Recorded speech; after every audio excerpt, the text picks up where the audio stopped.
India క్రికెట్లో సరికొత్త face సంచలనం పుట్టుకొచ్చింది. ధర్మశాల వేదికగా ఆఫ్ఘనిస్తాన్తో జరిగిన తొలి వన్డే మ్యాచ్లో టీమిండియా తరపున డెబ్యూ చేసిన 26 ఏళ్ల ఫాస్ట్ బౌలర్ గుర్నూర్ బ్రార్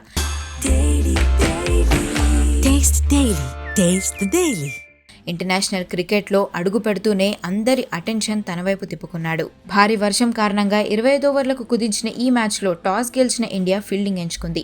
ఈ మ్యాచ్తో గుర్నూర్ బ్రార్ తో పాటు 23 ఏళ్ల left arm spinner Harsh Dubey కూడా వన్డేలోకి డెబ్యూ చేశారు. అయితే కెప్టెన్ శుభ్మన్ గిల్ 2వ ఓవర్లోనే గుర్నూర్ చేతికి బాల్ అందించాడు. మొదటి 4 బంతుల్లోనే బ్యాట్స్మెన్ను వణికించిన గుర్నూర్ 5వ బాల్కే ఆఫ్ఘనిస్తాన్ డేంజరస్ ఓపెనర్ ఇబ్రహీం జద్రాన్ను అవుట్ చేశాడు.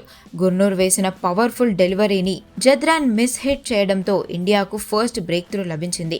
మొదటి ఓవర్లోనే గుర్బాస్ 4-6 కొట్టి అగ్రెసివ్ స్టార్ట్ ఇచ్చినప్పటికీ 2వ ఓవర్లోనే గుర్నూర్ వికెట్ తీసి గట్టి షాక్ ఇచ్చాడు.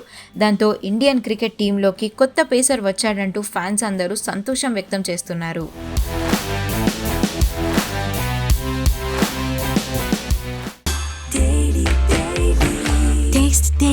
Taste the Daily.